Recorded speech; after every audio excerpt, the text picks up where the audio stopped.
Previous video में हमने basic accounting terms chapter 2 class 11th में काफ़ी टर्म्स पढ़ चुके थे हम, जिसमें से हमने एक तो एसेट्स भी पढ़ ली थी हमने कि हम एसेट्स किसे कह रहे हैं।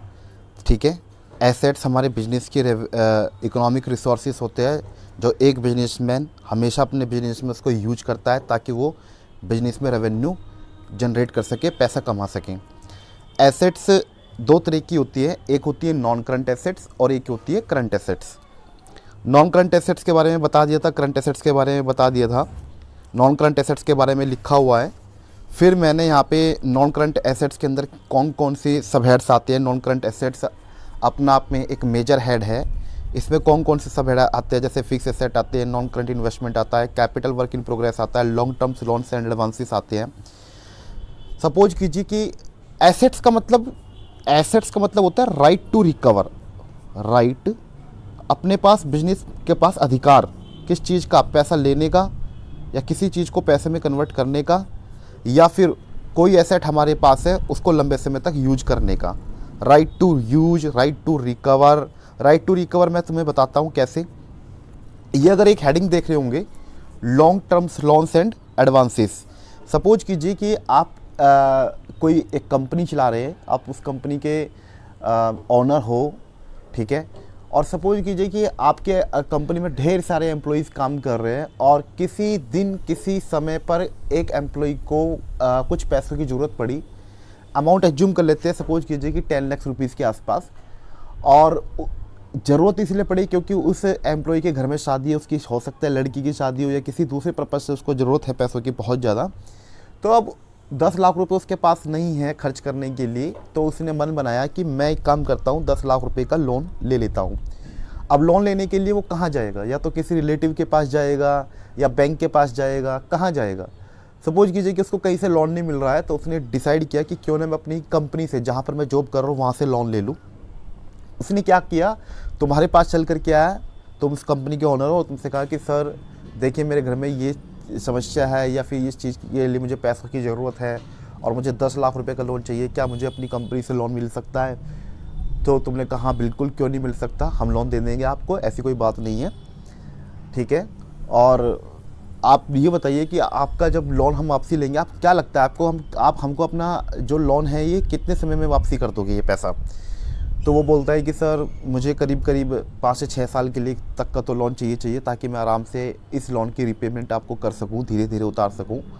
आप चाहो तो मेरी सैलरी में से कुछ परसेंटेज इस लोन के रूप में काटते रहना ताकि मेरे को सैलरी भी मिलती रहे और सैलरी में से कुछ लोन आपके पास आता रहे, और इस तरह से मेरी किस्त बना दीजिए कि इंस्टॉलमेंट बना दीजिए कि 5 से 6 साल में ये लोन पूरा उतर जाए, और जो भी इसका ब्याज होगा आप मुझे बता दीजिए।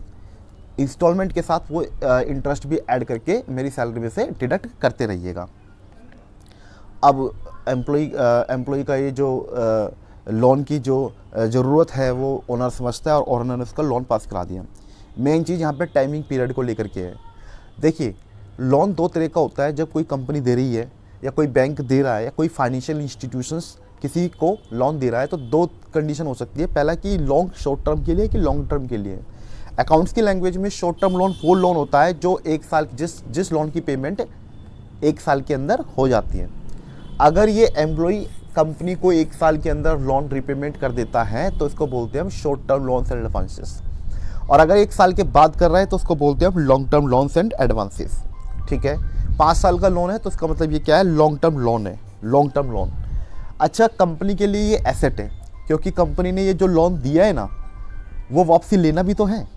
तो जो चीज़ लेनी है, कंपनी के पास जो राइट है, मतलब तुम्हारे बिजनेस में जो राइट है, किस चीज़ का राइट, राइट टू रिकवर, पैसा लेने का अधिकार अगर तुम्हारे पास है तो वो क्या कहलाएगी, तुम्हारी एसेट कहलाएगी, राइट टू रिकवर एसेट। और ये एसेट का नाम क्या कहलाएगा, long term loans and advances. ठीक है ये बात। चलिए, इसके बाद फिर हमने करंट एसेट्स के बारे में पढ़ा था। फिर हमने देखा था कि एसेट्स दो तरह की होती है, एक टेंजिबल एसेट्स और एक इंटेंजिबल एसेट्स। आज हम यहाँ से शुरू कर रहे हैं आगे की वीडियो में कि टेंजिबल एसेट्स किसे कहते हैं। तुम्हारी याद होगा प्रीवियस वीडियो अगर तुमने देखी होगी तो उसमें मैंने बोला था कि भाई एसेट्स दो तरह की है। टेंजिबल एसेट्स वो होती है जो एक बिजनेसमैन अपने बिजनेस में यूज करता है, उसको यूज करने के लिए, ठीक है। टेंजिबल एसेट्स की जो लाइफ होती है वो सेवरल ईयर्स की होती है, कई साल की होती है, लंबे समय की होती है। और जो टेंजिबल एसेट्स होती है उसको हम देख भी सकते हैं और छू भी सकते हैं। तो tangible assets are those assets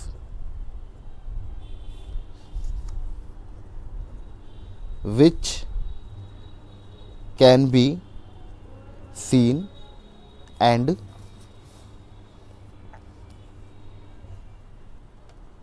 touched.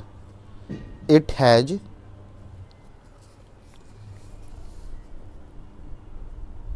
Physical body. इसकी कोई फिजिकल बॉडी होती है, इसको हम जब चाहे इसको हम छू सकते हैं, देख सकते हैं, इसको हम टच कर सकते हैं। इसके एग्जाम्पल लिखते हैं हम आगे।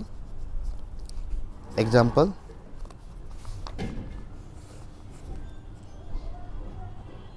जैसे फर्नीचर एंड फिक्सचर्स। फिक्सचर्स की एक फिजिकल बॉडी होती है, फर्नीचर की फिजिकल बॉडी होती है, उसको हम देख भी सकते हैं और छू भी सकते हैं। जैसे लैंड, लैंड एक एसेट है, फिक्स एसेट है। बिल्डिंग, बिल्डिंग भी एक फिक्स एसेट है, ठीक है। फिक्स एसेट किसको बोला था हमने? जिसकी लाइफ 1 साल से ज़्यादा हो, कई सालों साल बिजनेस में इसको हम यूज करते हैं, उसको हम क्या बोलते हैं? Fix asset. और इनको ऑब्जेक्टिव हमारा बेचना नहीं होता, बल्कि उनको बिजनेस में लंबे समय तक यूज करते रहना होता है, इनका बेनिफिट लेना होता है। तो बिल्डिंग को भी हम देख सकते हैं, छू सकते हैं। इसके अलावा कंप्यूटर एंड प्रिंटर, ये हमारी सारी कौन सी एसेट है? Tangible asset, computer and printer. Motor vehicle, motor vehicle, ये भी हमारी कौन सी एसेट है? Tangible asset. मतलब फिक्स एसेट तो है ही, फिक्स एसेट के अंदर कौन सी है? ये टेंजिबल एसेट है। इसके अलावा प्लांट एंड मशीनरी, ठीक है। ETC, AC हो गया, AC एयर कंडीशनर जो हम अपने ऑफिस में लगवा लेते हैं, ठीक है। तो वो भी क्या है? फिक्स एसेट है, यानी टेंजिबल एसेट्स है। फिक्स एसेट के अंदर कौन सी है? Tangible asset. अब दूसरी आती है हमारी intangible assets.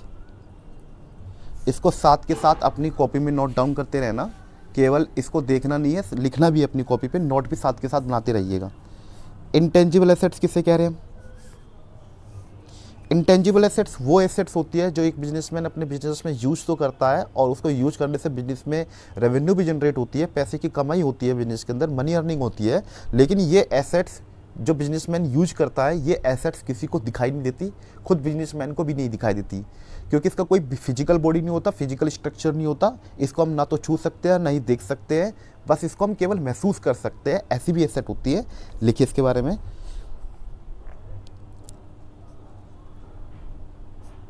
These assets are the assets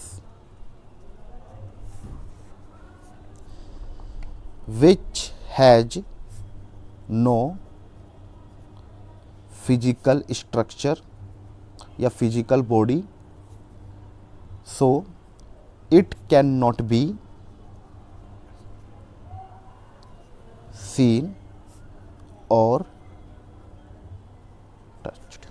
touched, ठीक है ये बात। इसके एग्जाम्पल देखिए। एग्जाम्पल, जैसे सबसे पहले मैं इसमें एक एग्जाम्पल लिख रहा हूँ, goodwill. Goodwill is the most important intangible asset for any type of business.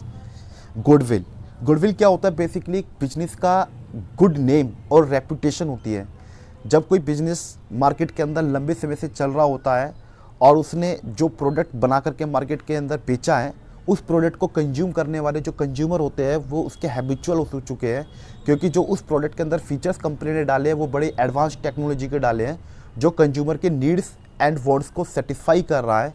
और वे कंज्यूमर उस कंपनी के बस प्रोडक्ट की डिमांड कर रहे हैं, और पूरे लार्ज स्केल पर उस प्रोडक्ट का डिमांड हो रहा है। उस कंपनी का नाम चारों ओर फैल चुका है, लोग बाग उस प्रोडक्ट का खरीदने के लिए भारी डिमांड करते हैं। तो उस कंपनी का नाम जब फैल जाता है, उस कंपनी के द्वारा की गई मेहनत से, उसके द्वारा एक्स्ट्रा किए गए एफर्ट से, उसके द्वारा बनाए गए गुड मैनेजमेंट से, कंपनी के अंदर गुड मैनेजमेंट है, तो कंपनी इतना प्रयास कर रही है, और अपने इस प्रयास से, एफर्ट से कंपनी ने अपना नाम इतिहास के अंदर दर्ज कर दिया है। मेरा कहने का मतलब कि बहुत फैल चुका है। तो ऐसी कंपनी का नाम, इस नाम को, एक गुड वैल्यू नेम को हम क्या बोलते हैं? गुडविल। तो जिस कंपनी की गुडविल, नाम, ख्याति रेपुटेशन मार्केट के अंदर बहुत अच्छी होती है, लोग ऐसी कंपनी के प्रोडक्ट को खरीदने की डिमांड करते हैं, तो जिससे उनको मार्केट के अंदर अच्छा खासा प्रॉफिट होता है। और ये नॉर्मल प्रॉफिट नहीं कमाते, सुपर प्रॉफिट कमाते हैं। जो नया मार्केट के अंदर बिजनेसमैन इंट्रोड्यूस हुआ है, जो बिजनेस मार्केट के अंदर नया इंट्रोड्यूस हुआ है, उस नए बिजनेस से ये पुराने वाला बिजनेस काफ़ी अच्छा चलेगा और अच्छा लंबे समय तक चलेगा। ऐसी कंपनी के नेम एंड फेम को हम क्या बोलते हैं, गुडविल। तो बहुत सारी कंपनियां, हज़ारों कंपनियां, लाखों कंपनियां अपने नाम का यूज करके मार्केट के अंदर लार्ज अमाउंट में प्रॉफिट अर्न कर रही है। तो गुडविल एक ऐसी उनकी एसेट है जो रेवेन्यू को जनरेट करने में हेल्प कर रही है। और ये गुडविल इसका कोई फिजिकल स्ट्रक्चर नहीं होता, फिजिकल बॉडी नहीं होता, इसलिए इसको हम क्या बोलते हैं, इंटेंजिबल एसेट्स। क्योंकि गुडविल कोई ऐसी एसेट्स नहीं है जिसको हम देख सकते हैं और छू सकते हैं। ठीक है, गुडविल जैसे हल्दीराम का नाम सुना होगा आपने, हल्दीराम की अपनी एक गुडविल है। ठीक है, बहुत सारी कंपनियों का नाम सुनेंगे आपने, एयरटेल है, आइडिया है, मोटरोला है, सैमसंग है, पतंजलि है, इनके नाम की क्या है मार्केट के अंदर, गुडविल है। इसके बाद है कॉपीराइट, ट्रेडमार्क। किसी प्रोडक्ट का ब्रांड नेम क्या कहलाता है, ट्रेडमार्क, ब्रांड नेम ट्रेडमार्क। ठीक है, ट्रेडमार्क कोई सिंबॉलिक फॉर्म में हो सकता है, कोई लेटर में हो सकता है। जैसे पटाखे बनाने वाली कंपनी का नाम सुना होगा तुमने, जिसको तुम मुर्गा छाप बोलते हैं, कोक ब्रांड बोलते हैं। कोक ब्रांड यानी कोक जो मुर्गा उनके पटाखों पर बना रहता है, उस पर प्रिंटेड रहता है, तो उसको हम क्या बोलते हैं, ट्रेडमार्क बोलते हैं। वैसे इस कोक ब्रांड को बनाने वाली कंपनी जो है, क्रैकर्स जो बनाती है, इस कंपनी का नाम है श्री कैलाशवारी फायरवर्क्स लिमिटेड। ठीक है, इसके बाद देखिए ट्रेडमार्क के बाद बिजनेस को चलाने के लिए, जैसे कुछ बिजनेसेस ऐसे होते हैं जिनको चलाने के लिए लाइसेंस की ज़रूरत होती है। तो लाइसेंस भी एक अधिकार है, राइट है बिजनेस को चलाने का, जो गवर्नमेंट से लेना पड़ता है। तो लाइसेंस भी एक क्या है, इंटेंजिबल एसेट्स है, ये दिखता नहीं है। लाइसेंस बेसिकली एक पेज डॉक्यूमेंट होता है जिस पर गवर्नमेंट का अप्रूवल होता है कि इस बिजनेस को करने के लिए, टर्म्स एंड कंडीशंस। ठीक है, तो लाइसेंस तुम कह सकते हो सर दिखता तो है, जो उस पेज पे है वो पेज देख रहे हो तुम, उसका फिजिकल स्ट्रक्चर उसका पेज है, वो पेज देख रहे हो। लाइसेंस एक अधिकार है, अधिकार किसी के दिखते नहीं है, लाइसेंस। इसके बाद देखिए goodwill, copyright, trademark, licence. Computer software,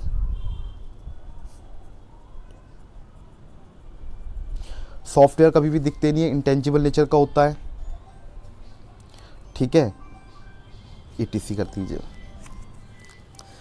तो हमारे टेंजिबल एसेट्स जिसको हम देख सकते हैं, छू सकते हैं, इंटेंजिबल एसेट्स जिसको हम ना तो देख सकते हैं और ना ही छू सकते हैं। नेक्स्ट देखते हैं हम। इसके बाद हम पढ़ रहे हैं एसेट्स के बाद लायबिलिटी क्या होता है, किसे कहते हैं हम लायबिलिटी। तो लिखिए, liability is the amount which is payable, जो पे करनी बाकी है, जिसका भुगतान करना बाकी है, जो पेमेंट करनी बाकी है। मान लो कि तुमने किसी पार्टी से कोई सर्विस ली है, किसी पार्टी से तुमने कोई गुड्स खरीदा है, किसी पार्टी से तुमने कोई पैसा उधार लिया है। ठीक है, तो तुमने मान लो कि कोई ऐसा काम किया है जिसका बेनिफिट तुमने ले लिया है, कंज्यूम कर लिया है, लेकिन उसकी पेमेंट अभी तक नहीं की है, उसका पेमेंट रोक लिया है। तुमने कहा कि उसका पेमेंट हम फ्यूचर में करेंगे, तो वो तुम्हारी रिस्पॉन्सिबिलिटी है बिजनेस की, ऑब्लिगेशन है बिजनेस का कि तुम उसका पे करो। तो पे जो नहीं किया लेकिन करना बाकी है, तो वो क्या कहलाएगी, तुम्हारी बिजनेस की लायबिलिटी। तो liability is the amount which is payable to person और enterprise by the business, business की लायबिलिटी, बिजनेस के द्वारा जो भी पे करना बाकी है वो क्या क्या कहलाएगी, लायबिलिटी। अब एक सवाल खड़ा होता है कि लायबिलिटी आती क्यों है बिजनेस के अंदर, क्योंकि तुमने कोई कैश पे नहीं किया, तुमने कैश पे नहीं किया, तुमने कोई उधार ट्रांजेक्शन की है, क्रेडिट ट्रांजेक्शन की है, इसकी वजह से लायबिलिटी राइज होती है बिजनेस के अंदर। तो ये बात लिख लेते हैं हम, a liability arise due to a credit transaction, credit transaction की वजह से क्या आ जाती है, लायबिलिटी आ जाती है। ठीक है, फॉर एग्जाम्पल देखिए, एग्जाम्पल दिखाता हूँ आपको। तुम्हारे याद होगा मैंने एक टर्म पढ़ाई थी, क्रेडिटर, याद है ना। क्रेडिटर क्या होता है, क्रेडिटर हमारे गुड्स के सप्लायर, जिससे हम गुड्स खरीदते हैं आगे बेचने के लिए। अगर हमने अपने सप्लायर से गुड्स खरीदा है और कैश खरीदा है तब तो कोई लायबिलिटी नहीं है, कोई पे नहीं करना क्योंकि हमने कैश दे करके गुड्स खरीदा है। लेकिन अगर हमने गुड्स खरीदा है और उसके बदले में कोई कैश नहीं दिया है, उसको ये कहा कि हम आपसे पेमेंट करेंगे आज से 3 महीने बाद, तो 3 महीने बाद पेमेंट करना तुम्हारी रिस्पॉन्सिबिलिटी है, ऑब्लिगेशन है, यानी लायबिलिटी है, पे करना है। तो तुम्हारे ऊपर क्या ये सिर का दर्द है कि तुम्हें किसी का पैसा चुकता करना है, भुगतान करना है, पेमेंट करनी है। तो क्रेडिटर हमारे बिजनेस की क्या कहलाएगी, लायबिलिटी। तो क्रेडिटर वो होते हैं जिनसे हम उधार माल खरीदते हैं बिजनेस का। इसके अलावा बिल्स पेबल, बिल्स पेबल, मान लो कि किसी ने तुम्हारे ऊपर कोई बिल लिखा और उसमें लिखा हुआ है कि तुम आज से इतने महीने बाद इतने रुपए इस सर्टेन पर्सन को पेमेंट करोगे, और तुमने इस बिल को एक्सेप्ट किया है साइन करके, तो उस बिल का पेमेंट करना बाकी है जो तुमने अभी तक पे नहीं किया है, तो उसको हम पे कहते हैं बिल्स पेबल। पेबल का मतलब जो पे करना बाकी है। अभी हम समझाएंगे बिल्स पेबल को बाद में कि बिल्स रिसीवेबल नाम की क्या चीज़ होती है। इसके ऊपर पूरा चैप्टर भी है हमारी 11वीं क्लास के अंदर। तो बिल्स पेबल क्या होती है, बिजनेस की लायबिलिटी होती है। इसके अलावा और जैसे लोन, मान लो कि तुमने बैंक से लोन लिया, आज तुमने पैसा बैंक से लिया तो एक ना एक दिन वापसी भी तो करना है ना, जो जिनका पैसा वापसी करना है, ठीक है, वो क्या होती है तुम्हारे बिजनेस की लायबिलिटी। इसके अलावा और कौन सी होती है लायबिलिटी, जैसे आउटस्टैंडिंग एक्सपेंस,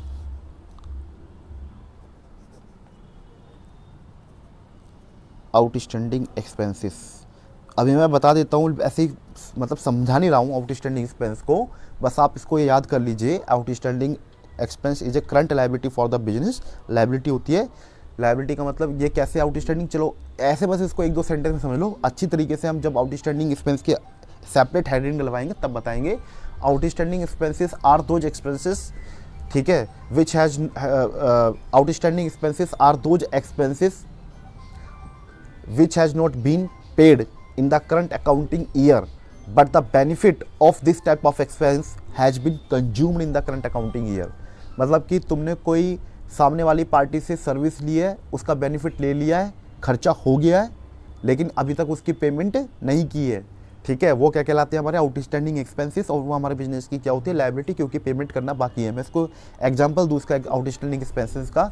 जैसे सपोज कीजिए कि हमारे सपोज क्या करना है, तो रियल बात है कि हमारे घर में बिजली का मीटर लगा हुआ है और हम उस बिजली को यूज करते हैं अपने घर के अंदर, ठीक है, और उसका जितना बिजली का बिजली यूज करते हैं तो उसकी रीडिंग बनती रहती है, और उसका फिर 1 महीने के बाद क्या आता है, बिजली का बिल आता है।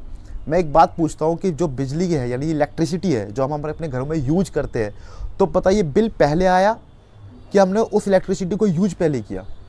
पहले हमने उस इलेक्ट्रिसिटी को यूज किया है ना, उसका बेनिफिट लिया है ना, उसका एडवांटेज लिया है ना, उसकी सर्विस ली है ना हमने। तो हमने कोई सर्विस ले ली है, उसका बेनिफिट ले लिया, उसका हमने कंजम्पशन कर लिया, यानी वो हमारा एक्सपेंस है, खर्चा है, क्योंकि अब उसकी हमें क्या करनी होगी, पेमेंट करनी होगी। तो क्या पेमेंट कर दी तुमने? नहीं। तो बिजली का बिल आया 1 महीने के बाद और तुमने उस बिजली का बिल का पेमेंट नहीं किया, उसको पेंडिंग में डाल दिया, सोचा कि इसको हम अगले महीने पे करेंगे।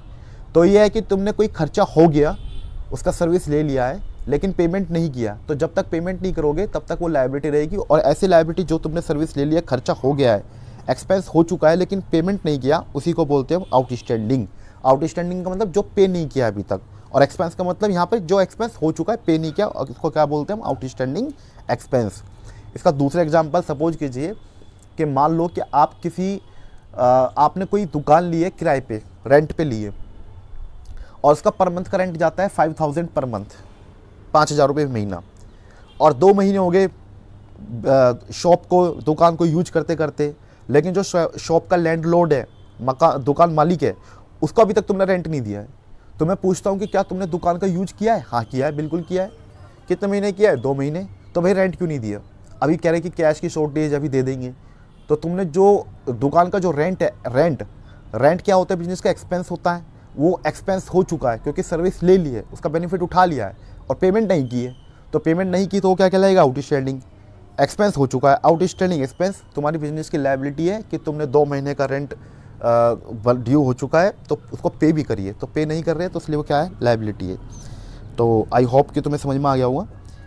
ऐसा होता है एडवांस इनकम, जो इनकम हमने अर्न नहीं की कमाएंगे फ्यूचर में इस इनकम को, लेकिन उसके रिस्पेक्ट में पेमेंट एडवांस में हमारे पास आ चुकी है। तो जिस पार्टी से हमने पैसा एडवांस में उठा लिया है लेकिन उसको अभी तक सर्विस नहीं दी, तो सर्विस फ्यूचर में देनी बाकी है। जो चीज़ देना बाकी है वो हमारे लिए क्या होती है, लायबिलिटी। फिलहाल इसको ऐसे ही समझ लो, एक सेकंड के लिए ऐसे ही लिख लो उसको, क्योंकि मैं इसकी स्पेशल हेडिंग डलवा करके तब लिखवा करके एग्जाम्पल दे करके समझाऊंगा। तो लायबिलिटी के कौन कौन से एग्जाम्पल देखे तुमने, creditor, bills payable, loan, outstanding expense, advance income. अच्छा, और भी लिखवाऊंगा तो मैं एक डिबेंचर लिखवाऊंगा, डिबेंचर और लिख लेना। डिबेंचर भी पूरा एक टेक्निकल नाम है, 12th क्लास में तो तुम इस पूरे को चैप्टर को ही पढ़ोगे, ठीक है। ये लिख लो अभी। अब हम लिखते हैं कि टाइप्स ऑफ लायबिलिटी, हेडिंग डाल देते हैं टाइप्स ऑफ लायबिलिटी। दो तरह की लायबिलिटी समझनी है, on the basis of period, on the basis of period. एक तो होती है करंट लायबिलिटी, एक होती है नॉन करंट लायबिलिटी, ठीक है। एक होती है करंट लायबिलिटी, एक होती है नॉन करंट लायबिलिटी। तो करंट लायबिलिटी कैसे कहते हैं, ये हेडिंग डाल लो अपनी कॉपी पर, भाई करंट लायबिलिटी किसे कह रहे हैं। तो करंट लायबिलिटी वो लायबिलिटी होती है जो एक बिजनेस को हमेशा 1 साल के अंदर पे करनी रहती है। 1 साल के अंदर जो बिजनेसमैन अपनी लायबिलिटी को पे करे और उसकी लाइफ भी 1 ही साल की, उसको हम क्या बोलते हैं, करंट लायबिलिटी। और जिस लायबिलिटी का पेमेंट 1 साल के बाद करना हो, 1 साल के बाद आएंगी वो लायबिलिटी, अभी नहीं करना है, या 2-4 साल के बाद आएंगी, उसको हम क्या बोलते हैं, नॉन करंट लायबिलिटी। तो पहले करंट लायबिलिटी के एग्जांपल लिखते हैं, उसके बारे में डेफिनेशन पढ़ लेते हैं, what is the meaning of current liability. इसको नोट्स बना करके कॉपी पे लिखते रहिए। लिखिए, current liability is the liability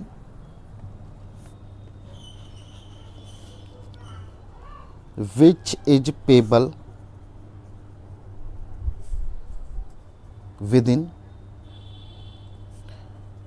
one accounting period, one accounting period. Basically एक अकाउंटिंग पीरियड कितने साल का होता है बिजनेसमैन का, 1 साल का, 1 साल का अकाउंटिंग पीरियड होता है। तो जो 1 साल के अंदर लायबिलिटी को पे करने की ड्यू डेट आ जाए, ऐसी लायबिलिटी को हम क्या बोलते हैं, करंट लायबिलिटी। एग्जाम्पल लिख लीजिए करंट लायबिलिटी का। एक तो मैंने क्या बताया था अभी थोड़ी देर पहले, आउटस्टैंडिंग एक्सपेंस, ये 1 साल के लिए ही होती है, 1 साल के अंदर ही इनका पेमेंट कर देना होता है, इसलिए इसको हम करंट लायबिलिटी के अंदर लिखते हैं आउटस्टैंडिंग एक्सपेंस। क्रेडिटर, हमने अपने सप्लायर से गुड्स उधार उठा रखे हैं, उनका पेमेंट करना है, सप्लायर ऑफ गुड्स है, 1 साल के अंदर इनका पेमेंट हो जाना चाहिए, ऐसी लायबिलिटी को हम क्या बोलते हैं, करंट लायबिलिटी। सपोज कीजिए कि ऐसा भी कोई क्रेडिटर जिसका पेमेंट हमें 12 महीने के बाद करना है, 1 साल के बाद करना है, तो वो किसके अंदर आ जाएगा, फिर क्रेडिटर नॉन करंट लायबिलिटी के अंदर आ जाएगा। लेकिन हम यही एजम्पशन करके चलते हैं कि करंट क्रेडिटर के पेमेंट हमें 1 साल के अंदर ही करनी होती है, इसलिए उसको हम कहाँ डालते हैं, करंट लायबिलिटी के अंदर डालते हैं। क्रेडिटर हो गया। बिल्स पेबल होता है, बिल्स पेबल, ठीक है। एडवांस इनकम, इसका तो हमें पेमेंट नहीं करना, खैर इसका तो हमें सर्विस देनी है, एडवांस इनकम। और सपोज कीजिए कि शॉर्ट टर्म लोन, अगर हमने किसी से पैसे उधार उठा रखा है लोन के रूप में और जिसका रीपेमेंट हम 1 साल के अंदर कर देंगे, वो भी हमारी करंट लायबिलिटी होगी, इसके अंदर आ जाएगा शॉर्ट टर्म लोन, ये भी लिख लेना, शॉर्ट टर्म लोन ETC। ये हमारे नॉन करंट लायबिलिटी के एग्जाम्पल हैं। अब आती है नॉन करंट लायबिलिटी, हेडिंग डाल लो नॉन करंट लायबिलिटी। तो non current liability is the liability, लिख लेना, is the liability which is payable, ठीक है, आफ्टर वन अकाउंटिंग पीरियड, जो 1 साल के बाद, एक अकाउंटिंग पीरियड के बाद पे करनी पड़े, ऐसी लायबिलिटी को हम बोलते हैं non current liability.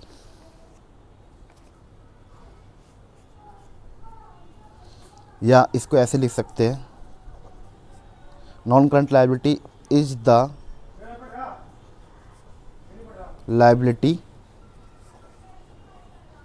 Which is payable after 12 months from the balance sheet date. अब बिल्कुल एकदम तुम्हारे सामने एक नया वर्ड आ गया, balance sheet date. Balance sheet क्या होता है ये भी बताएंगे आगे, अभी तो बस तुम उसको ऐसे ही लिख लो और उसको लर्न कर लो। ठीक है, एग्जाम्पल लिखते हैं इसके एग्जाम्पल।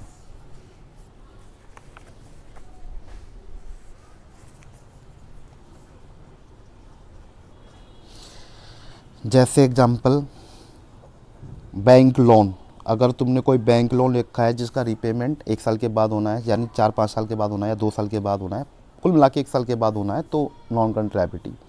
डिबेंचर्स, पब्लिक डिपॉजिट्स, ये कंपनी, पब्लिक डिपॉजिट्स कंपनी वगैरह लेती है। ये डिबेंचर भी इशू कौन करती है? कंपनी करती है। ठीक है, अभी हम कंपनी के बारे में बता दें कि कंपनी ये दोनों चीज़ रेज करती हैं। हम ये भी बताएंगे आपको कि ऑर्गेनाइजेशन कई तरह की होती है। जैसे सोल प्रोप्राइटरशिप फर्म क्या होता है, ये एक ऑर्गेनाइजेशन है। अगर आप कोई बिजनेस करने के बारे में सोच रहे हैं तो आप कौन सी फॉर्म ऑफ ऑर्गेनाइजेशन को बना करके बिजनेस कर सकती हो? Sole proprietorship firm, partnership firm, company, कौन सा? तो ये भी बात करेंगे इसके बारे में। हालांकि ये जो कॉन्सेप्ट है ये ज़्यादातर बिजनेस स्टडी का है। बिजनेस स्टडी में तुम ये पढ़ लोगे चैप्टर 2 में। ठीक है, चैप्टर 2 में पढ़ोगे बिजनेस स्टडी में, फॉर्म्स ऑफ ऑर्गेनाइजेशन नाम का चैप्टर है वहाँ पे, उसके वहाँ पे एडवांटेज फीचर्स वगैरह पढ़ोगे। इसके बाद आता है नॉन करंट लायबिलिटी के बाद एक हेडिंग डाल देते हैं। अच्छा, हमने क्या पढ़ लिया? एसेट्स। एसेट्स के एग्जांपल कौन कौन से देखे आपने? कई तरीके देखे, चाहे वो करंट एसेट्स हो चाहे वो नॉन करंट एसेट्स हो।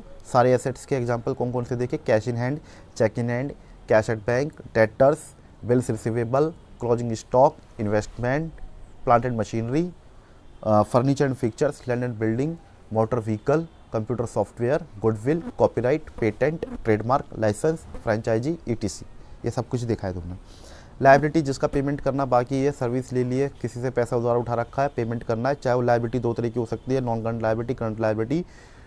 इनके एग्जांपल क्या देखे? जैसे तुमने bank loan, debentures, public deposits, creditors, outstanding expense, advance income. ठीक है, ये एग्जाम्पल देखे। एक्सपेंस तुमने पढ़ लिया है कि expense is the cost incurred for generating revenue. और एक्सपेंस के तुमने नाम भी पढ़े हैं, carriage inward, wages, purchases, advertisement, rent. ठीक है, इंटरेस्ट ऑन लोन वगैरह वगैरह। अब नई हेडिंग डालते हैं थोड़ा सा, डिस्काउंट। ये हेडिंग डाल रहे हैं, डिस्काउंट। डिस्काउंट किसे कहते हैं? तो डिस्काउंट के बारे में पढ़िए, लिखिए discount is the reduction in the price of goods. और कौन अलाउ करता है? Allowed by seller. सेलर किसको देता है? To the buyer of goods, to the buyer of goods, to the buyer of goods. जब भी आप कोई सामान, कोई भी प्रोडक्ट मार्केट में खरीदने के लिए जाते हैं तो आप जब सेलर से उस प्रोडक्ट का प्राइस पूछते हैं, भाव पूछते हैं, तो वो जो रेट बताता है, क्या आप उसको तुरंत वही पैसा दे करके, वही रेट दे करके प्रोडक्ट खरीद लेते हो? नहीं, आप कुछ पूछते हो कि नहीं पूछते हो कि भैया इस पर कोई डिस्काउंट वगैरह है क्या, कुछ कम कर लो। तो गुड्स की प्रोडक्ट के प्राइस में जब सेलर कोई पैसा दाम घटा दे और तब तुमको ये अमाउंट काट करके डिडक्ट करके तुमको प्रोडक्ट का प्राइस बताए, तो वो क्या कहलाता है? डिस्काउंट। डिस्काउंट भी तुम्हारी 2 तरह की होती है। हेडिंग डालिए, टाइप्स ऑफ डिस्काउंट। सपोज कीजिए आप खुद ही सेलर हो, आप ही अपने बायर को क्या देते हो? डिस्काउंट। जब आप कोई प्रोडक्ट बेचते हो तो आप ही अपने बायर को क्या देते हो? डिस्काउंट। और आप कोई दुकान चला रहे हो या कोई आप बिजनेस कर रहे हो, तो आप जब आप डिस्काउंट देते हो तो आपको पता होना चाहिए कि कितने तरह की डिस्काउंट होती है। 2 तरह की डिस्काउंट होती है, इन दोनों के नाम लिखते हैं, फिर उसके बारे में समझते हैं, फिर उससे एग्जाम्पल देखते हैं। डिस्काउंट 2 तरह की होती है। एक तो होती है तुम्हारी ट्रेड डिस्काउंट, एक होती है तुम्हारी कैश डिस्काउंट। एक होती है ट्रेड डिस्काउंट, एक होती है कैश डिस्काउंट। याद रखना इस टर्म को। ठीक है, ट्रेड डिस्काउंट किसे कहते हैं? ट्रेड, इसके बारे में लिख लेते हैं पहले, एक बार 1-2 लाइन लिख लेते हैं। लिखिए, trade discount is allowed by the seller to the buyer on the MRP या list price of the goods. ठीक है, देखिए इसको